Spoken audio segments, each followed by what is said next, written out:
Welcome to American National Women Speak. My name is Deacon Mary Hurley.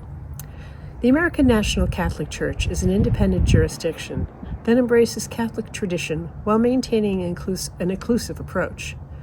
We provide a welcoming environment for individuals who seek a faith community that honors the teaching of the Catholic Church, but with a focus on social justice, diversity, and equality.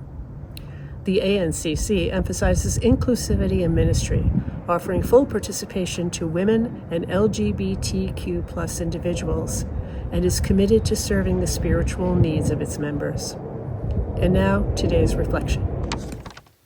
I've been reading and thinking about the readings from the Fifth Sunday of Lent, and I have a few thoughts to share.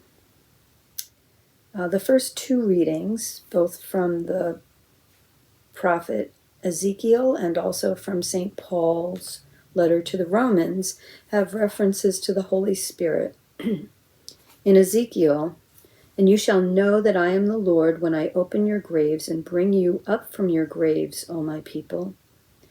I shall put my spirit within you, and you shall live." And from St. Paul, "The Spirit is life because of righteousness." If the Spirit of God who raised Jesus from the dead dwells in you, he who raised Christ from the dead will give life to your mortal bodies also through his Spirit that dwells in you.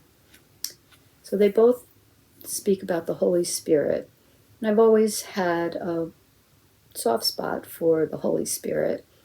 Of the Trinity, I think the Father, the Creator, the image of the old man with the beard, perhaps, and the Son, Jesus, who was born and lived on earth and was a man, are so much easier for people to visualize and pray to.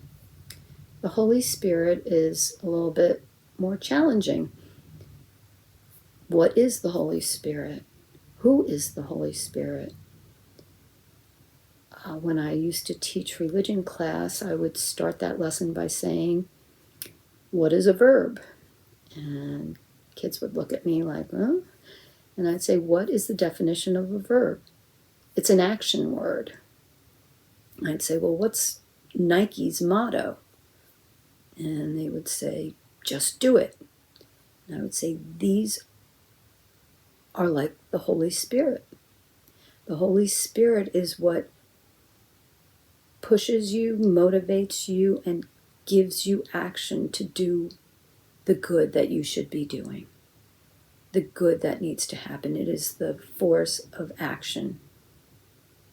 So I always have a soft spot, again, for the Holy Spirit, and I pray to the Holy Spirit, and hopefully the guidance of the Holy Spirit helps me to act in ways that are good and following God's commandments.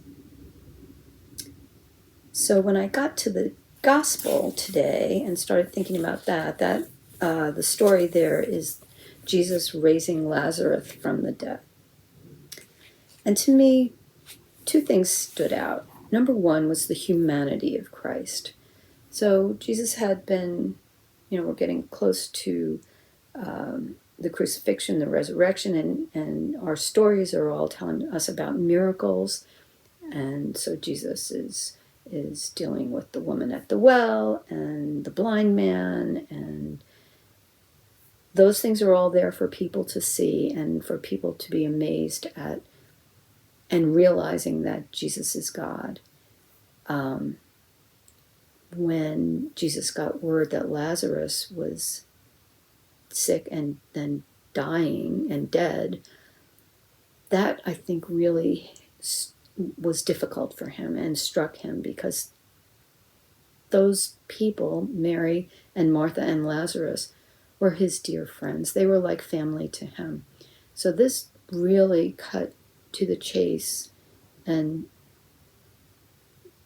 I think Jesus really was overwhelmed with both personal grief as well as just his role as a miracle worker. It said that when Jesus saw Mary, he was greatly disturbed in spirit and deeply moved.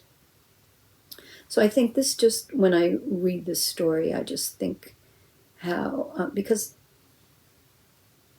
we often see Jesus as the miracle worker, but just thinking about his personal relationship with other people, like this family who he treats as his personal family, just reminds us that Jesus is God, but also man, and that he had personal friends that he deeply cared for and was happy to be able to be with them and to raise Lazarus from the dead. My last thought is about Martha and Mary, just because I think all women, or at least all women of Catholic or Christian faith, think about Martha and Mary. Which one are you? I think all of us at times have been Martha and times been Mary.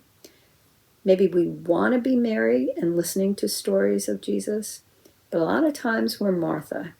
We're making dinner and cleaning the place and making sure things happen. So whenever I think about Martha and Mary, I think that it's something that just they're dealing with their relationships as women back in the day. It's something that maybe we deal with too, all women deal with. Taking the time to sit and listen and be part of what's going on in the world, and then, nope, dinner's got to be made, got to be served, got to be cleaned up, beds need to be made, whatever. So I think most women, or at least I think, who am I and which do I want to be?